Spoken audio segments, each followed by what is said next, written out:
The lobby of Vance Holdings was never silent. Phones rang and constant chorus heels tapped across polished marble, and the air always hummed with the weight of billions being made lost or defended. But on this morning, silence fell sharp and sudden the moment a small voice cut through the noise. "Can you read this letter? It's very important." Heads turned. Executives in dark suits paused mid-stride. A receptionist's manicured fingers froze above her keyboard. And Aurora Vance, 40 years old, the most powerful woman in the building, perhaps in the city, found herself staring at a child standing just a few feet away. She was tiny, no more than 7 years old, her hair tangled from the wind outside her sneakers scuffed as though they'd run too far. In her trembling hand she held out an envelope, edges browned as if singed by fire. The handwriting on it was uneven, each letter heavy, almost carved into the paper with the desperation of a child pressing too hard. Aurora blinked, stunned not by the presence of a child in her corporate stronghold that happened from time to time, courtesy of harried assistants or board members who didn't have a babysitter, but by the words that came next. "My dad saved you," the little girl whispered. "You just don't remember." The room seemed to tilt. Aurora, known for slicing billion-dollar negotiations into compliance with nothing more than a raised eyebrow, suddenly couldn't find her voice. She reached out and took the envelope before she even realized her hand had moved. It was warm, faintly smoky, like something pulled out of a fire long ago. "What's your name?" Aurora finally asked. Her voice, usually cold steel, sounded strangely thin. Ellie, the girl, said, her chin lifted with courage too big for her small frame. "And you're my mom." Gasps rippled through the lobby. Someone dropped a briefcase. Papers fluttered like startled birds. Aurora's throat tightened as though invisible hands were around it. She glanced at the letter again, trying to process, trying to breathe. The handwriting inside wasn't corporate or formal. It was the unmistakable scrawl of a child just learning how to spell. "Dear Miss Vance, my name is Ellie. I think you are my mommy. Daddy said one day I should be brave and find you. Daddy saved you when your car was on fire. He carried me too. You don't know, but I am yours. Please don't be mad. Love, Ellie." Aurora's knees threatened to give. She gripped the envelope so tightly her knuckles whitened. A laugh, brittle and wrong, bubbled up her throat before dying there. Surely this was madness. Some hoax, some manipulative ploy. But as her eyes scanned the uneven words again, something inside her cracked. Because along with the letter tucked carefully in the envelope was a small crayon drawing. It was crude, as all children's drawings are. A stick-figure man, smoke curling around him, a baby bundled in his arms. Flames rose from a jagged shape that must have been a car. And beside him, a tall figure, a woman, stood blurred, unfinished, as if the artist wasn't quite sure how to draw her. Aurora's breath caught. The image twisted inside her chest like a key she didn't know she had lost. Ellie's wide eyes searched her face. "You don't remember, Daddy said maybe you forgot. But I know it's you. He told me to find the lady with the mark under her neck." Instinctively, Aurora's hand brushed against the faint birthmark just below her collarbone. She had hated it as a girl, hidden it beneath pearls and scarves. No one outside her family even knew it was there. The silence stretched too long. Ellie's lip trembled. She clutched the hem of her jacket as though bracing for rejection. "I can go," she whispered, "but Daddy said I should try." Aurora couldn't move, couldn't think. All she could feel was the strange heavy weight of the letter in her hand. Smoke, crayon, and those 3 words written in childish script that cut deeper than any boardroom betrayal, "I am yours." A security guard approached awkward, waiting for instructions. Aurora waved him off without looking. For the first time in her carefully engineered life, she had no idea what came next. The marble lobby, the glass towers of New York beyond the revolving doors, all of it blurred as though the world itself was holding its breath. Aurora Vance, woman of iron, whose face graced magazines and whose name made competitors shiver, stood frozen, undone by a child with tangled hair and a letter with burned edges. And when Ellie reached into her pocket and pulled out a necklace half a charm shaped like a heart jagged on one side as if meant to fit into another, Aurora's fingers began to shake. The letter slipped from her grasp. The last line, smudged but still legible, stared back up at her from the marble floor. "Please, Mommy, don't forget me again." Aurora stood there, her entire empire collapsing into silence as if the walls themselves waited for her answer. The memory came back to her in fragments like glass pieces scattered across the floor. Aurora hadn't asked for them, hadn't wanted them, but once the letter was in her hand, the edges cut deep. 7 years earlier, on a night she never spoke of, she had walked away from everything. Back then, Aurora Vance wasn't the untouchable CEO whose name sent stock markets trembling. She was simply a daughter trapped inside a golden cage. The heir of the Vance fortune paraded like a prize at charity galas promised to men she didn't love. On that night, she could no longer breathe.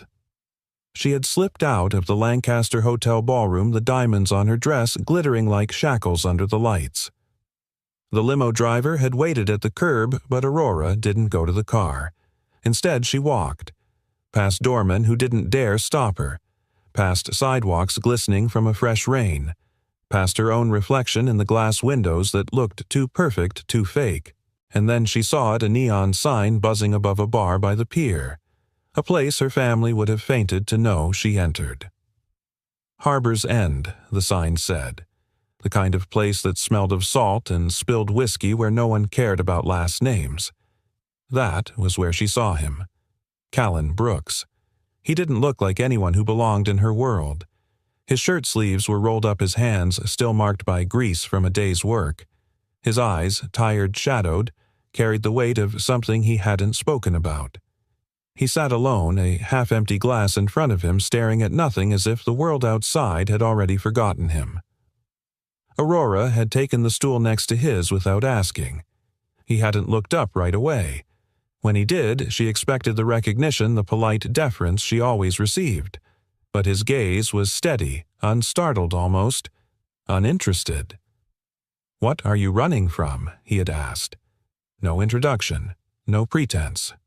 She laughed, sharp, bitter. "How do you know I'm running?" He shrugged. "Because I am too." It was the first honest conversation she'd had in months, maybe years.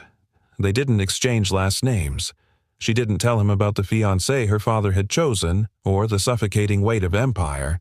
He didn't tell her about the mother he'd just buried, or how he'd walked away from a career that promised success but stole his soul.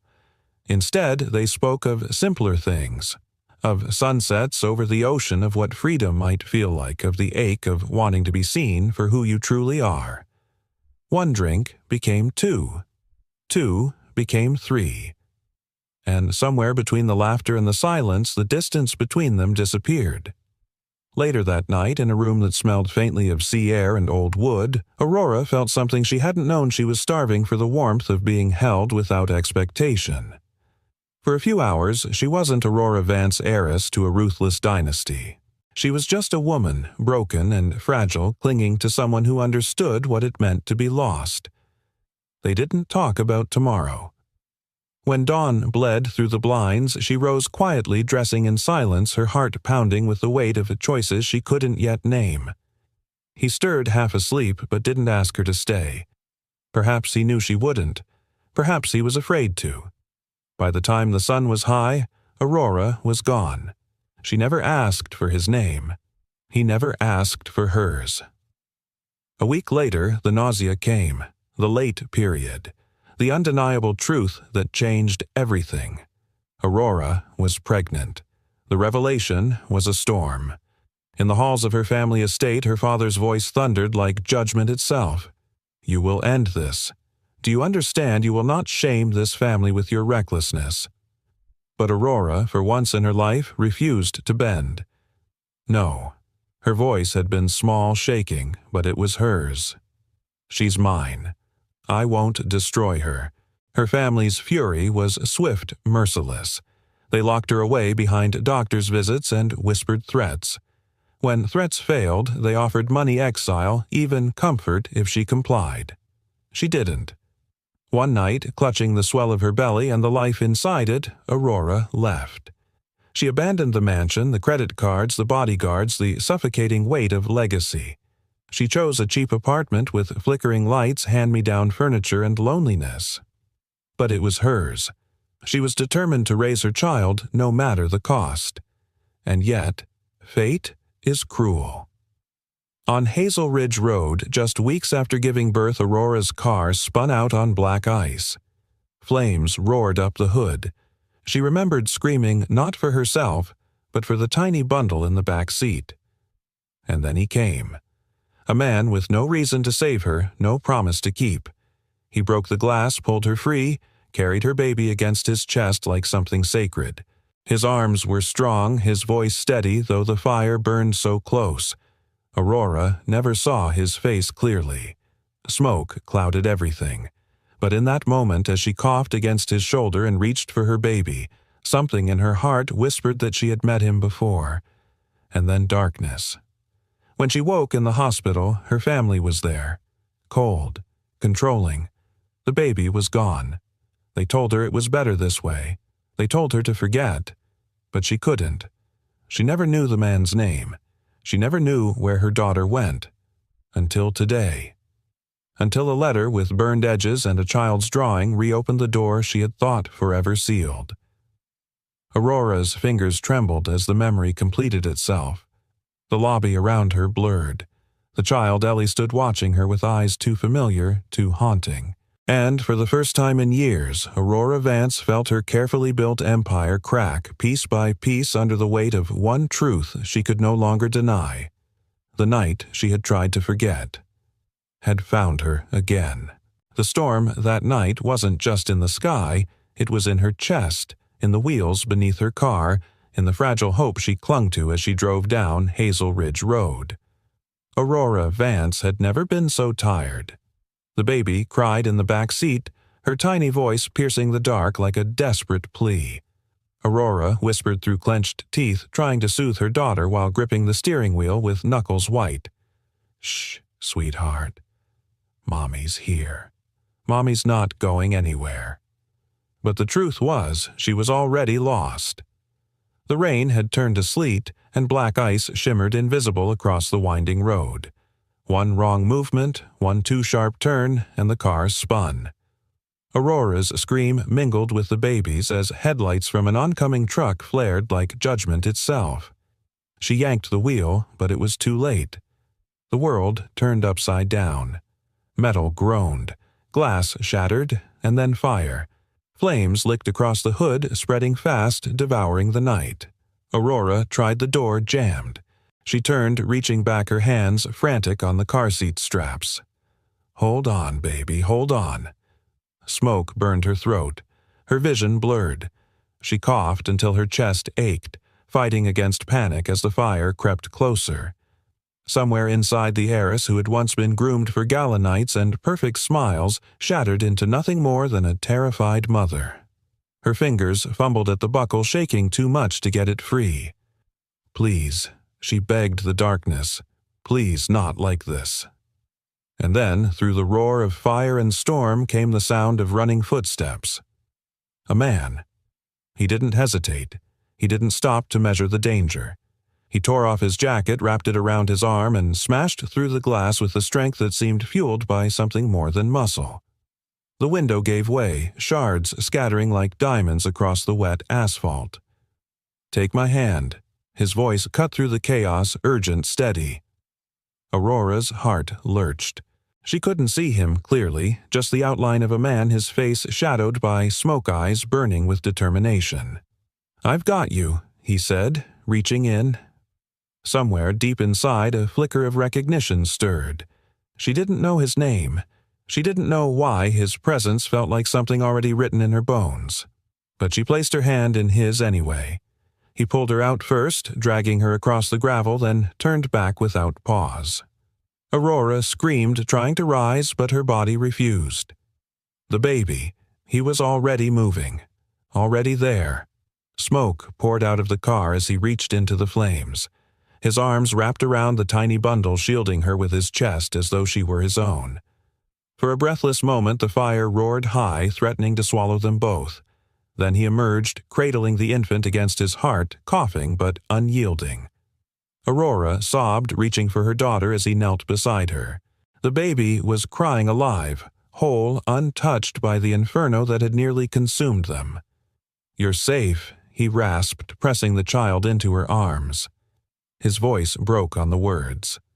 Aurora clutched the baby to her chest, shaking. She wanted to ask his name, to say thank you, to tell him she somehow knew him, that their paths had crossed once before. But her lungs refused, her lips parted only to cough until her vision darkened. The last thing she saw was the man's face, half hidden by smoke, his eyes fierce with something she couldn't name. And then blackness. When she woke, the room was white, sterile. Hospital machines hummed softly. For a moment, Aurora thought she had dreamed it all, the fire, the stranger, even the child.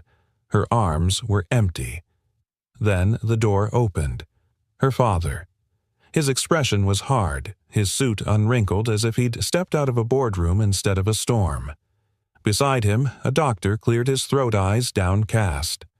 The baby Aurora croaked, her voice raw. "Where is she?" Her father's jaw tightened. "Handled," he said. "The child will be cared for." No, Aurora pushed herself upright, her chest burning. "She's mine. Not anymore." His tone was final, cold. "You've embarrassed this family enough. Do you think we'll let you destroy everything for the sake of a mistake?" Tears seared her eyes. "She's not a mistake. She's my daughter." But her father turned his back. "You will recover. You will move on. This never happened." The door shut. Aurora's scream never left her throat. Her body shook, powerless.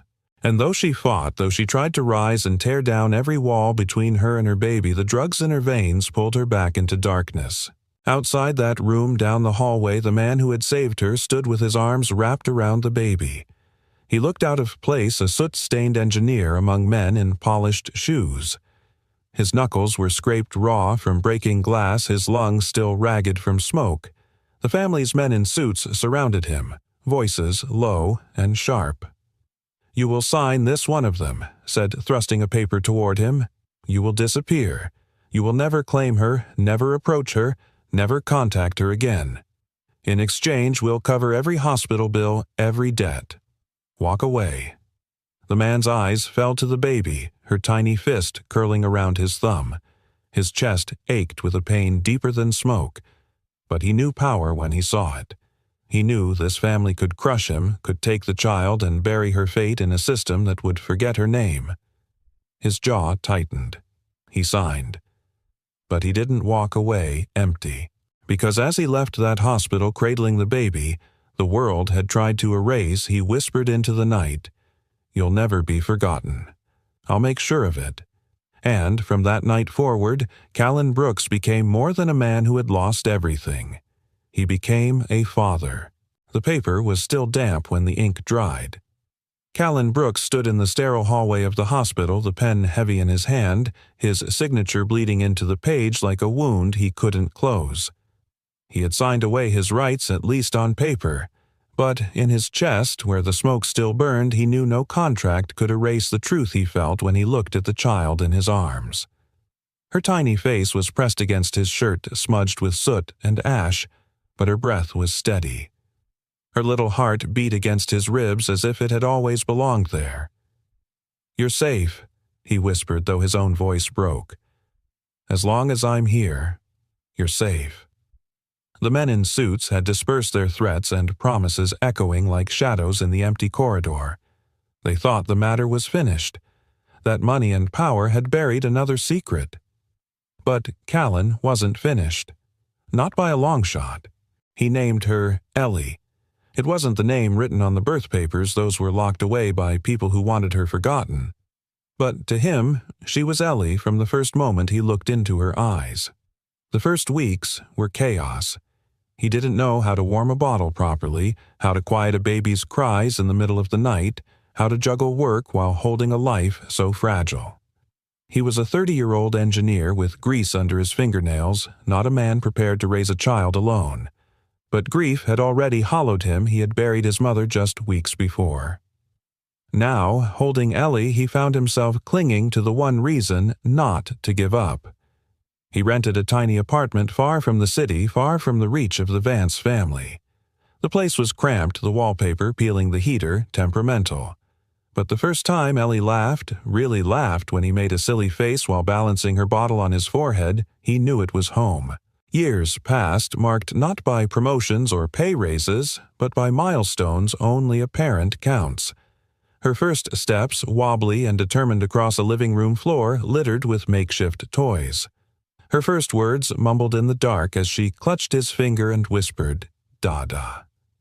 The nights when he read her the same book 3 times, his voice hoarse but his heart full, just to see her fall asleep with a smile. Callan traded career ambition for stability. He picked up contract jobs, small engineering gigs that paid the bills, and when work dried up he took shifts fixing engines or repairing leaky pipes. His resume faded, but his love for Ellie only deepened. Still, there were nights, quiet, heavy nights when the weight of what he'd lost pressed down on him. He'd sit at the table, the one he'd built himself from scrap wood, staring at the half of a necklace he had kept all these years. The jagged heart pendant glinted faintly under the lamp, waiting for the piece that would make it whole. "Your mom," he whispered, looking at Ellie asleep in her bed. "She's out there. One day, if you're brave enough, you'll find her." It wasn't a bitter promise. It was hope, the only kind he could give her. Ellie grew up knowing the truth, or at least the pieces Callan could offer. She knew her mother wasn't gone, just lost. She knew her father had saved her from fire, from fate, from abandonment. And though she sometimes asked questions he couldn't answer. What's her favorite color? Does she like pancakes? Does she miss me? He never lied. I don't know, he'd admit gently, but I know she's a part of you, and that part is beautiful. Ellie would nod her curls, bouncing her faith in him unshaken. But for Callan, the quiet sacrifices piled high. His friends drifted away, building families of their own, while he poured everything into one little girl. His health began to falter, too many skipped meals, too many long nights on jobs that broke his body. Yet he never let Ellie see his weakness. When she wanted to join a school play, he stayed up late sewing her costume from old fabric scraps. When she wished for a birthday cake shaped like a castle, he worked extra shifts and spent the night before carving it from sponge cake, messy but full of love. And when she once told him with the wisdom of a child far too young, "Daddy, I don't need toys. I just need you," he had to excuse himself to the bathroom to cry where she couldn't see. Because what she didn't know, what he never told her, was that his heart wasn't as strong as it used to be. The smoke from Hazel Ridge Road hadn't just scarred his lungs. It had weakened something deeper. The doctors warned him years later his heart would tire before its time, but he refused to let that shadow touch her life. On Ellie's 7th birthday, after the candles were blown out and the small apartment filled with laughter, Callan found himself watching her carefully. She was radiant, her eyes alive with joy as she showed off the crooked paper crown she'd made. He pressed a hand against his chest, the ache sharper than before. He had promised her safety, promised her love, promised she would never be forgotten. But how long could he keep that promise if his body was failing him? That night, after Ellie fell asleep with frosting still on her chin, Callan opened the drawer of his nightstand. Inside were 2 things he had kept hidden: a letter he had written in his rough handwriting, and the other half of the heart-shaped necklace, the twin to the one Aurora had worn 7 years ago. He stared at them for a long time, the silence of the apartment pressing in. Then he whispered aloud, more to himself than anyone else. "When the time comes, she'll need to know. She'll need her mother." It was a promise he never wanted to break, and though Ellie didn't know it yet, that promise was about to change everything. Ellie was sharper than most kids her age. Callan had always known that. She noticed things, small things, like how he sometimes sat down too quickly, or how he rubbed his chest when he thought she wasn't looking. But children only ask so many times before they start piecing answers together themselves. It was late autumn when she found the first clue. Callan had been out in the shed tinkering with an old lawnmower he was fixing for a neighbor. When Ellie ran in to call him for dinner, she saw the pill bottle half hidden behind his toolbox. The word on the label looked strange heavy. Medoprolol. Ellie couldn't pronounce it, but she knew medicine when she saw it.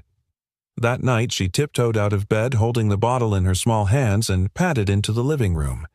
Her father was there sitting at the table with a mug of tea, his shoulders slumped in a way that made him look older than he was. "Daddy," she said softly, holding up the bottle, "why do you take this?" Callan froze. He hadn't planned on telling her. Not yet. He looked into her wide eyes that carried both innocence and a fierce determination, and he realized he couldn't lie. He sighed, taking the bottle gently from her hand.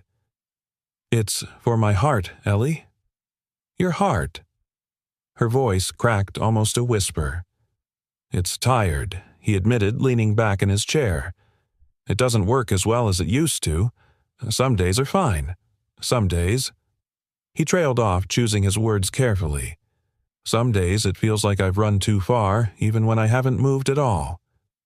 Ellie's throat tightened. "Are you going to die?" The question shattered him. Callan reached across the table, taking her small hands in his. His palms were calloused rough from years of work, but his grip was steady. "Not today. Not tomorrow. But, sweetheart." He swallowed, his voice raw. "One day, I might not be here, and I want to make sure you're not alone when that day comes." Her lip trembled. Tears welled, but she fought them back. "I don't need anyone else," she whispered. "I just need you." Callan closed his eyes. He wanted to believe that was enough, but he knew it wasn't fair. Not to her. "Ellie," he said softly, reaching into the drawer beside him. He pulled out an envelope creased from being handled too many times and a small jewelry box. He slid them across the table toward her.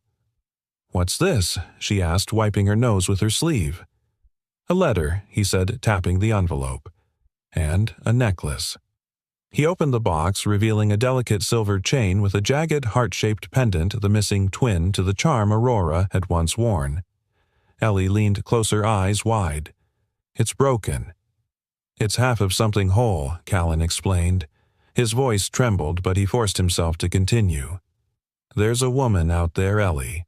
She has the other half. She has a mark just here."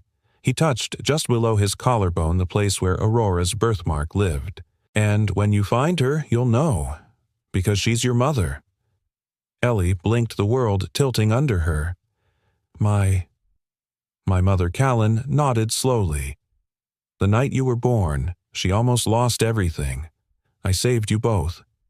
But her family, they didn't let her stay. They made sure she couldn't be part of your life. I swore I'd protect you. And I did. But now—" He looked down, his hand pressing against his chest. "I can't promise how much longer I can fight." Ellie's heart hammered. She wanted to scream, to cry, to beg him not to talk like that. But instead she straightened in her chair, her small frame suddenly fierce with resolve. "Then I'll find her. I'll find her for you. For us." Callan's throat closed. His little girl braver than he had ever been. He reached out, cupping her cheek. "One day, if you're brave enough, you'll find her. I always believed that. I didn't think that day would come so soon." The next morning, Ellie tucked the letter into her backpack. The necklace hung heavy around her neck, the jagged heart cool against her skin. She kissed her father's cheek before school, lingering longer than usual, memorizing the warmth of his stubble, the tired smile he always gave her. Callan watched her go, leaning against the doorframe, his chest aching, not just from his failing heart but from the weight of what he had asked of her. When the bus pulled away, he whispered into the autumn air, "Please God, let her be strong enough. Let her find the one person who can love her when I can't anymore." And in the silence that followed, only the wind answered. That night, while Callan slept fitfully in his chair, Ellie sat at her desk under the dim glow of a lamp. She spread the letter out before her. The handwriting was clumsy, the words uneven because her father had written it as if it came from her. My name is Ellie. I think you are my mommy. Daddy said one day I should be brave and find you. Daddy saved you when your car was on fire. He carried me too. You don't know, but I am yours. Her small hand traced each line. She imagined the woman who might read it. A woman with the same eyes. A woman who might finally fill the emptiness she had always pretended not to feel. Ellie folded the letter, carefully kissed the edge of the envelope, and whispered, I'll find you. For the first time in her life, she felt the weight of her father's promise resting on her shoulders. And she was ready to carry it. Aurora Vance had been handed 1,000 letters in her life contracts, proposals, confessions, written by men who thought fortune was the same as love. She had read them all with the detached efficiency of a woman who didn't believe in words anymore. But this letter was different. She sat in her office late into the night, the city stretched out like a galaxy beyond the glass walls. The letter lay in front of her on the desk edges, browned, smelling faintly of smoke, the handwriting uneven and innocent. She read it once, then again, and again. Each time the words carved deeper. My name is Ellie. I think you are my mommy. Her chest tightened. She pushed the paper aside, stood and paced the office as though movement might shake off the weight pressing in. She told herself it was impossible. A prank. Some cruel ploy. But her hands wouldn't stop shaking. On the desk beside the letter was the necklace the child had shown her earlier. Half a heart, jagged on one side. Aurora opened the bottom drawer of her desk, one she hadn't touched in years. Inside, hidden in a velvet pouch, was the other half, its twin. She had kept it all this time, though she had tried to forget why. She held it now, the metal cold, her reflection warped in its shine. The pieces matched. Perfectly. Her knees weakened. She sat back down, the city lights spinning outside her window. On top of the letter lay a crayon drawing. The child's art was messy but unmistakable, a man carrying a baby out of a car engulfed in flames. Aurora's lungs seized, because she remembered. The fire, Hazel Ridge Road, the arms that pulled her free, the voice that said, I've got you. And in that memory, though blurred by smoke and fear, something stirred recognition. Not a stranger, not fully, but a man whose presence she had felt before, a man she had once held if only for a single night. Her throat burned. She pressed the drawing to her chest and let out a sound she hadn't made in years, a broken sob. Aurora Vance did not cry. She built walls so high no one could reach her. But tonight, those walls crumbled. Because if the letter was true, if this child was hers, then all the years of emptiness had been more than loneliness. They had been loss. She wiped her face and forced herself to breathe. She was Aurora Vance. She didn't crumble. She acted. Find him, she whispered to the empty office.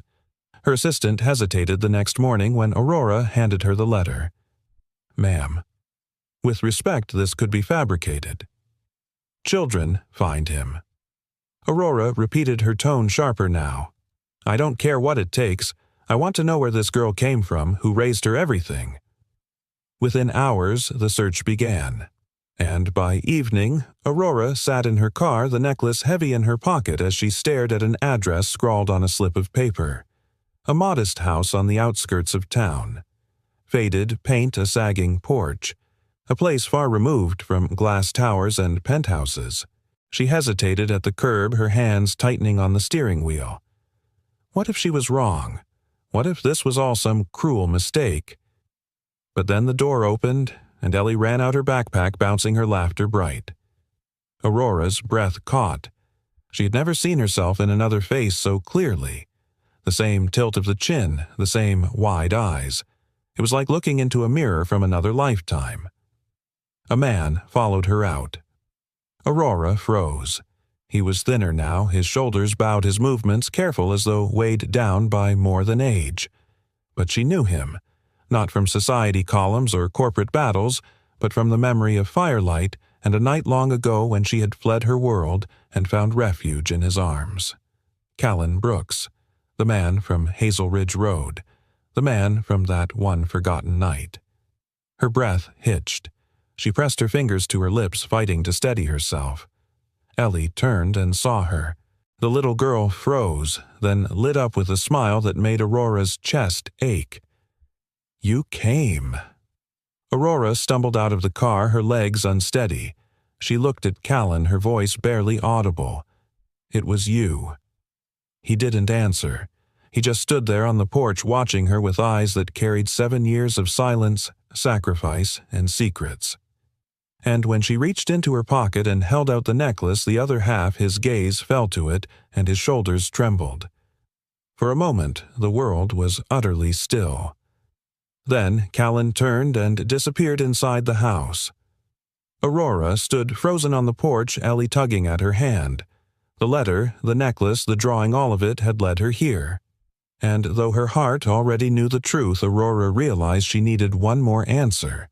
Science could confirm what her soul already whispered. Tomorrow there would be a test. Aurora Vance had faced senators, billionaires, and boards full of men who lived to break her resolve. But nothing, not mergers, not betrayals, not the weight of an empire, had ever made her chest tighten like the sight of Callan Brooks standing in the doorway of that small, weathered house. He wasn't the man she remembered from 7 years ago. He was more. Time had carved lines into his face, shadows beneath his eyes, a fragility in the way he held himself. Yet there was something unshaken, too, a quiet strength, a dignity she had almost forgotten existed in men. And then there was Ellie bouncing on her toes beside him, her backpack sliding off one shoulder, looking at the two of them like she had just solved the biggest mystery in the world. "Daddy," she said, her smile wide and fearless, "she's real." The words hit Aurora harder than any accusation, harder than the letter she had read a dozen times. She's real. To Ellie, Aurora wasn't a CEO, wasn't untouchable. She was simply the missing piece of a family. Aurora felt her throat tighten. She took a step forward, then another, her heels crunching on the gravel. "Ellie," she whispered, her voice breaking. Callan's hand landed gently on the girl's shoulder. "Go inside, sweetheart." But Ellie protested, looking between them. "It's all right," Callan said softly, his eyes never leaving Aurora. "Just for a minute." The little girl hesitated, then obeyed, slipping inside with one last curious glance. The screen door clicked shut. Silence stretched between them, heavy as storm clouds. Aurora's gaze dropped to the pendant in her hand, its jagged edge gleaming faintly. Slowly, she held it up. "This belongs with yours." Callan's jaw tightened. He reached into his pocket and pulled out the other half, worn from years of being held. Without a word, he placed it in her palm, letting the pieces rest together. The halves fit perfectly, two fragments that had always been meant to make one whole. Aurora's chest ached. "It was you," she whispered, her voice unsteady. "That night, Hazel Ridge Road. You pulled me out. You saved her." His eyes flickered, but his tone remained measured. "I did what anyone would have done." "No," she said sharply. "Not anyone. You." Callan looked away, his shoulders sagging as if the weight of 7 years pressed down on them all at once. "It doesn't matter now. You have your life. I have mine." Aurora shook her head, a tear slipping down her cheek before she could stop it. "You don't understand. I thought I lost her. They told me." Her voice cracked. She pressed a hand to her mouth, swallowing the sob that rose. "I thought she was gone." For the first time, something flickered in his eyes. Pain. Anger. Maybe both. "They made sure of that," he said quietly. "Your family. Your world. They handed me papers, threatened me, told me to disappear. I signed them because I thought it was the only way to keep her safe." Aurora staggered back, her chest heaving. She had always suspected her family had buried truths, but hearing it spoken aloud felt like standing on shattering glass. "You raised her," she whispered. All these years. Callan's gaze softened then, and for a moment the hardness faded. She's my whole world. Every morning, every night. I didn't have much, but I gave her what I could. She's strong because of it. She's brave. He paused, his voice trembling. She's everything I never knew I needed. Aurora's knees nearly buckled. The truth wrapped around her heart, raw and undeniable. He hadn't just saved Ellie, he had built her life from ashes alone, carrying a burden that should never have been his to bear. I need to know, Aurora said, forcing her voice steady.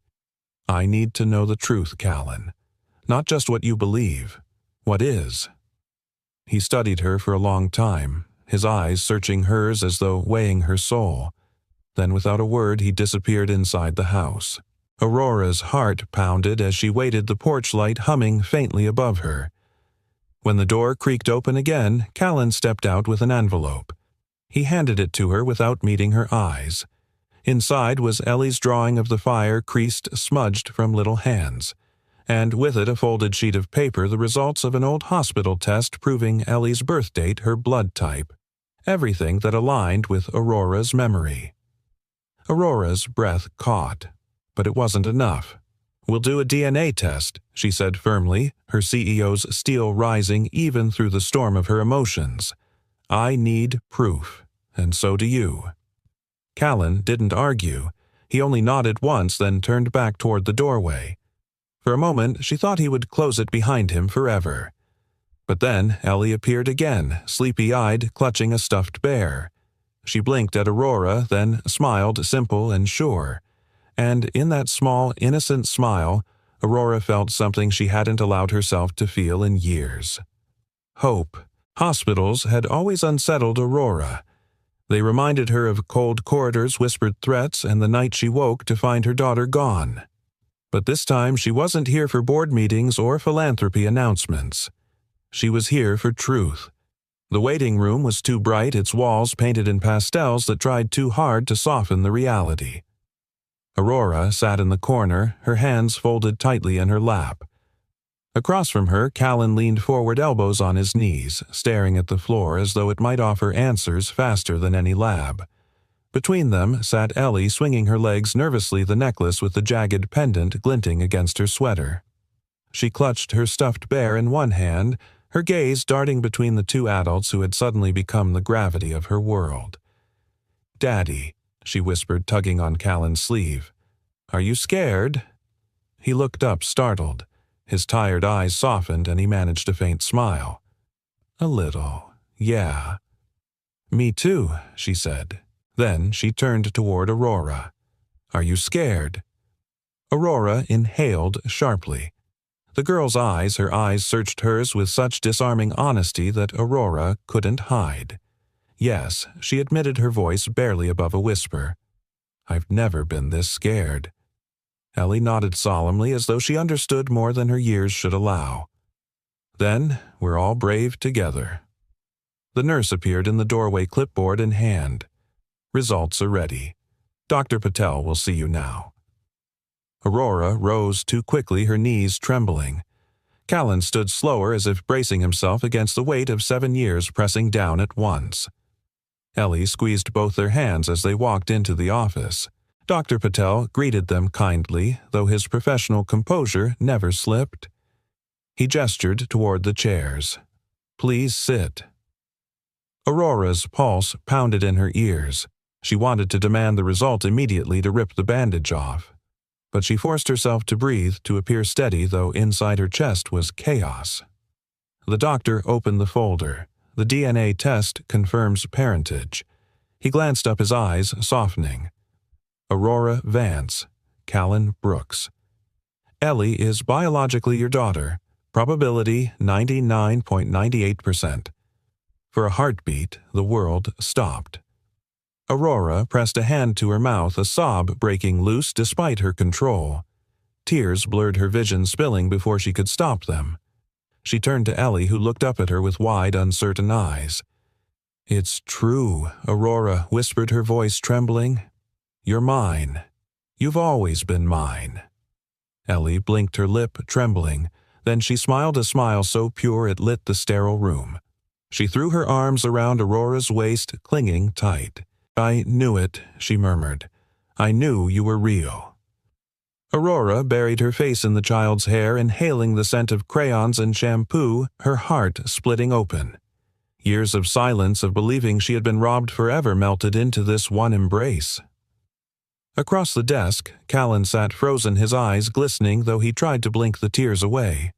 He had promised himself he wouldn't break here, not in front of them. But as Aurora held their daughter, something inside him gave way. "You never stopped protecting her," Aurora said, suddenly lifting her gaze to him. Her voice cracked but carried steel beneath it. "Or me." Callan's hands clenched. He swallowed hard, then shook his head. "I didn't save you. You saved me. Both of you." The words hung in the room heavy and raw. Later, they stepped outside into the cool evening. The sun was setting, painting streaks of gold and rose across the sky. Ellie skipped ahead, humming to herself, the necklace bouncing with each step. Aurora walked beside Callan in silence. Every part of her wanted to say more, to apologize for years stolen to rage at the injustice, to confess the guilt that had haunted her every night since Hazel Ridge Road.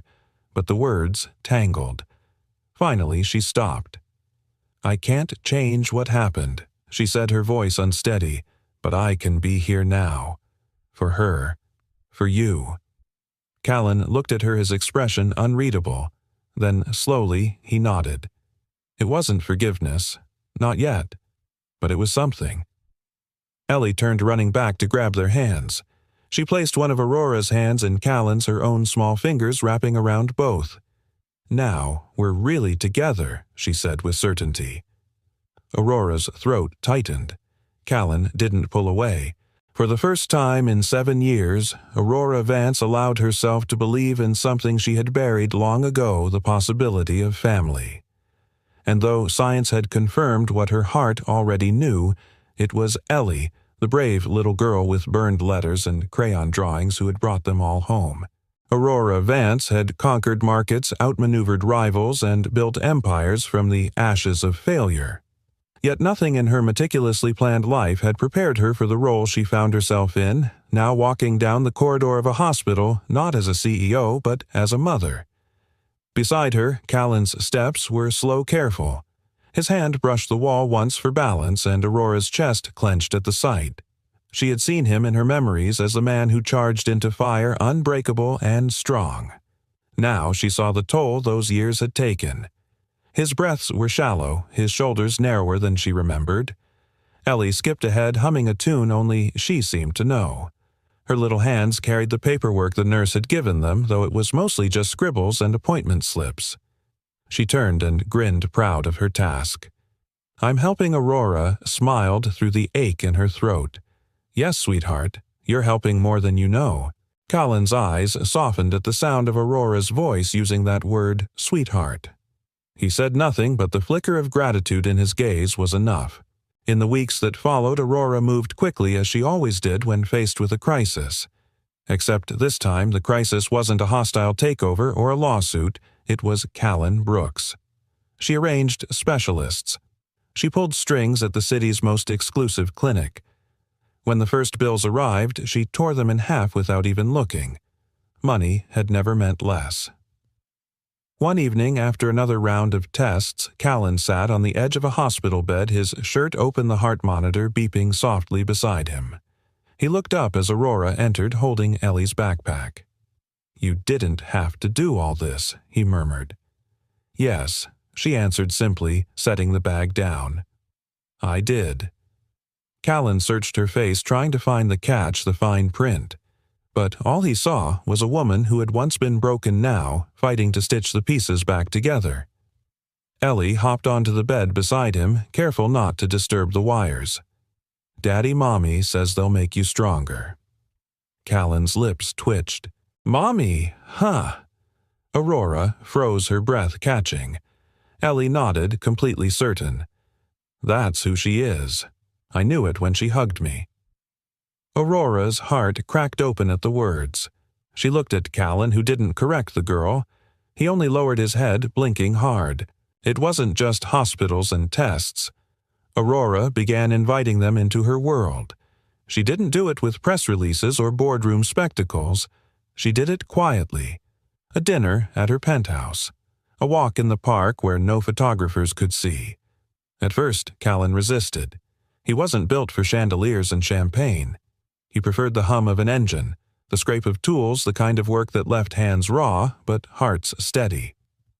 But then Ellie tugged his hand as they walked past Aurora's office one afternoon.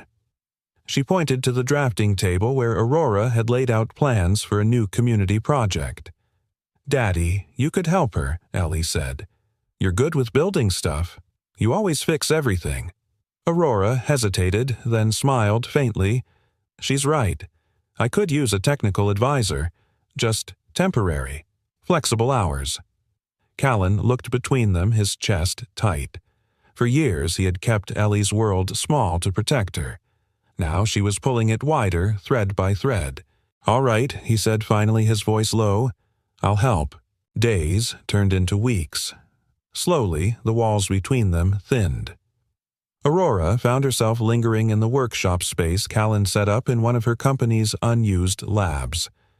He sketched designs with surprising precision, his hands steady even when his body faltered. He spoke with quiet clarity, never boasting, never demanding. And each time he looked up and found her watching him, Aurora felt something stir inside her chest, a warmth she hadn't allowed herself to feel in years. One evening, after Ellie had fallen asleep in the corner of the lab, Aurora approached his desk. "You could have been so much more," she said softly, glancing at the blueprints spread before him. "You sacrificed everything." Callan leaned back, eyes shadowed but steady. "I became a father. That was more." Aurora's throat tightened. She turned away before he could see the tears that threatened. The real shift came one quiet night at home. Ellie sat between them at Aurora's kitchen table drawing pictures of stick figures with big, smiling faces. She held one up proudly. "This is us," she said. "Daddy, Mommy, and me." Aurora froze. Callan looked at the paper, then at Aurora. Ellie tilted her head, serious now. "Are you going to marry Mommy?" The room went still. Aurora's heart raced. Callan's breath caught. Ellie looked between them, her expression innocent but insistent. "Because we should all be together. For real." Aurora reached across the table, brushing Ellie's curls from her face. Her voice was gentle but firm. "One day at a time, darling." Callan met Aurora's eyes over their daughter's head. And in that look, unspoken but undeniable, something passed between them, an understanding that, though the past was heavy, the future was theirs to shape. Later that night, Aurora stood by the window of her penthouse watching the city lights glitter like stars. Behind her, Callan stirred his voice quiet. "She brought us back," he said. Aurora turned. He was leaning against the doorframe, weary but alive, his gaze soft. "Yes," she whispered, her heart swelling as she thought of Ellie's bravery, her letter, her necklace, her smile. She didn't just bring the letter, she brought us home. And for the first time in years, Aurora Vance let herself hope not just for survival, but for love. The Vance family estate had always stood like a fortress, marble pillars, sprawling lawns, and a history carved into every stone. But tonight, as Aurora walked up those steps with Callan at her side and Ellie clutching her hand, it felt less like homecoming and more like a battlefield. Inside, the air was cold despite the roaring fireplace. Her father sat in the leather chair he had ruled from for decades, his gaze as sharp as ever. Her mother, poised and silent, occupied the seat beside him. A handful of board members had been invited, too cloaked in tailored suits and false politeness. Aurora felt Ellie squeeze her fingers. She bent down and whispered, "It's all right, darling. Just stay close." Callan stood a step behind them, wearing a suit that had clearly been borrowed, its sleeves a little too long, but his presence, quiet, unshaken, filled the room with more gravity than all the men in ties. Her father's eyes narrowed. "So, it's true. You've dragged the past back into this house." Aurora straightened her chin high. "The past never left, Father. You buried it, but it found me anyway." One of the board members cleared his throat. "Aurora, this isn't wise. Your reputation, the company." She cut him off. "My reputation, my company, those mean nothing if I have to deny who I am to keep them." Ellie looked up at her, pride shining in her little face. Her father's voice thundered. That man he jabbed a finger toward Callan was paid to disappear. He has no place here. Neither does that child. Aurora's heart hammered, but her voice was steady. "That child is mine. Ours. And you will never erase her again." The room fell into stunned silence. Aurora had spoken in boardrooms across continents, but never with such raw conviction. For once, she wasn't defending profit margins, she was defending her family. Callan stepped forward, then his voice low but resonant. "I don't have money. I don't have power. All I had was a promise, that I would keep her safe. And I did. For 7 years, I carried what you tried to throw away." Every word landed like a hammer. Even the board members shifted uncomfortable in their chairs. Aurora turned to them, her eyes blazing. "If wealth means forgetting who I am, if power means silencing the truth, then I don't need it. I'd rather lose every dollar than lose them." Her father's face darkened, veins rising on his temple. But Aurora didn't flinch. She wasn't the trembling girl they had once controlled. She was a mother now. A woman rebuilt by fire and love. She took Ellie's hand, then Callan's. Together they stood before the empire that had tried to destroy them. "I am starting something new," Aurora announced, her voice echoing against the vaulted ceilings. "A scholarship fund, for children like Ellie, for fathers like Callan, for every forgotten soul who deserves a chance. It will be called Hazel Ridge Hope, and I will fund it myself." Gasps rippled through the room.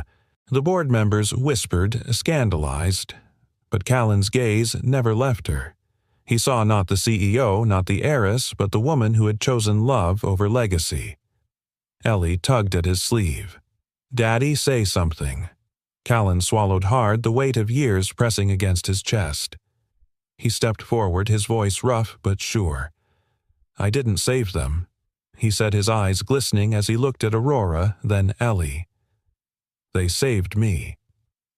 For a long moment, silence hung thick in the room. Even the fire seemed to hush.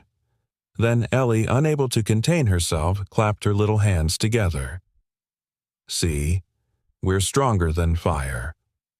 The room broke not into applause, not into chaos, but into something deeper.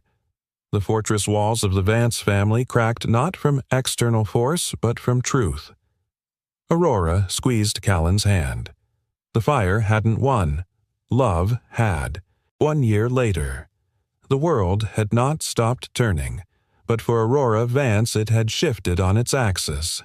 The towering glass walls of boardrooms still stood, the hum of markets still drummed on, but her life was no longer measured in quarterly earnings. It was measured in mornings, in laughter, in a little girl's footsteps echoing across a wooden porch. The house by the lake wasn't grand. Its siding was sun-faded. Its roof sometimes leaked when the rain came heavy, and the swing set in the backyard creaked like it carried a century of secrets. But to Aurora, Callan, and Ellie, it was everything. Aurora knelt in the grass that morning, tying back her hair as Ellie dashed across the yard with a ribbon trailing behind her. "Higher, Mommy," the little girl cried as she pumped her legs on the swing. Callan stood nearby, a tool belt around his waist, tightening bolts on the swing's old frame. He glanced over his shoulder, smirking. "You're going to launch her into orbit if she goes any higher." Aurora laughed, her voice light freer than it had been in years. Better orbit than another board meeting. Ellie squealed with delight as the swing soared. Her curls bounced her necklace, glinting in the sun, the jagged pendant, now whole, reunited with the missing half Aurora, wore around her neck. Later that afternoon, the three of them sat by the lake, skipping stones. The water shimmered in the light, reflecting a sky so blue it seemed to bless the moment itself. Ellie leaned against Callan, her tiny hand slipping into his. "Daddy," she asked softly. "Yeah, kiddo. Are you happy?"